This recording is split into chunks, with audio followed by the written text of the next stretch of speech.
The Bong ভয়েসে আপনাদের সঙ্গে রয়েছে আমি তাসমিনা।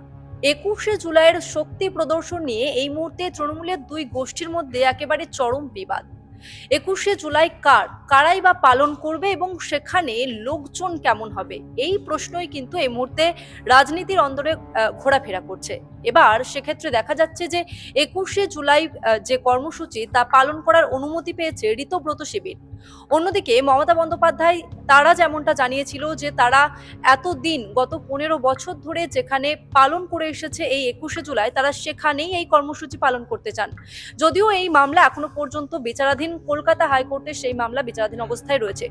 তবে আমরা গত ১৫ বছরে দেখেছি বা তার আগেও আমরা লক্ষ্য করেছি যে ধর্মতলার ভিক্টোরিয়া হাউসের সামনে ২১শে জুলাই এই কর্মসূচি তৃণমূল কংগ্রেস তারা বরাবরই পালন করে আসছে। তবে এবার যে সামনে আসছে যে বিজেপির তরফ থেকে বলা হয়েছে যে ব্রিগেডে ২১শে জুলাই কর্মসূচি পালন করার জন্য কালীঘাটপন্থী তৃণমূলকে।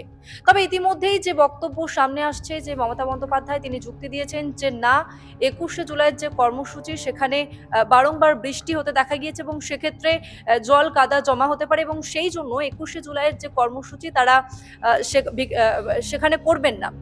তবে এই মুহূর্তে আরো একাধিক প্রশ্ন সামনে আসছে যে মমতা বন্দ্যোপাধ্যায় তিনি বারণ কেন করছেন?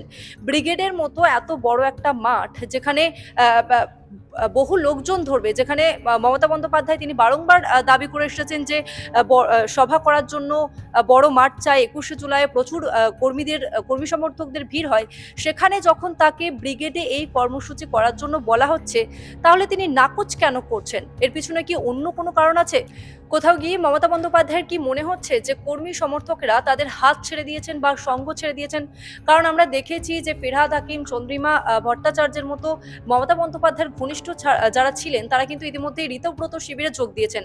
অর্থাৎ সঙ্গহীন হয়ে পড়েছেন মমতা বন্দ্যোপাধ্যায় এবং তাই কি তিনি ব্রিগেডের মাঠে সভা করতে চাইছেন না? তবে আপনাদের জানিয়ে রাখবো, এই ব্রিগেড থেকেই কিন্তু মমতা বন্দ্যোপাধ্যায় নেত্রী হয়েছিলেন। এই ব্রিগেডের ময়দানে কিন্তু মমতা বন্দ্যোপাধ্যায় তিনি আন্দোলন করেছিলেন।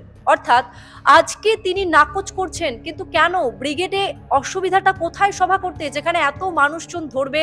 মমতা বন্দ্যোপাধ্যায়ের কথা মতো যে তাদের বহু কর্মী সমর্থক রয়েছে, সেক্ষেত্রে ব্রিগেডের মতো একটা জায়গাতে কেন করবে না মমতা বন্দ্যোপাধ্যায়, এই প্রশ্ন কিন্তু সামনে আসছে। ডোরিনা ক্রসিং এর সামনে ২১শে জুলাইয়ের যে কর্মসূচি তা পালন করতে চায় তৃণমূল কংগ্রেস, কালীঘাটপন্থী তৃণমূল কংগ্রেস। তবে এই মুহূর্তে আরো একটি প্রশ্ন সামনে আসছে যে ডোরিনা ক্রসিং এর মতো একটি ছোট জায়গায় সেখানে কেন তারা এই কর্মসূচি পালন করতে চায়? ব্রিগেডের মতো বড় একটি ময়দান ছেড়ে ডোরিনা ক্রসিং এর মতো একটি ছোট ময়দানে কিসের জন্য এই সমাবেশ করতে চায়?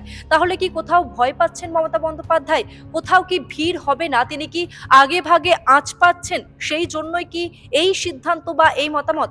আপনাদের কি মনে হয়? অবশ্যই আমাদের কমেন্ট বক্সে জানাবেন।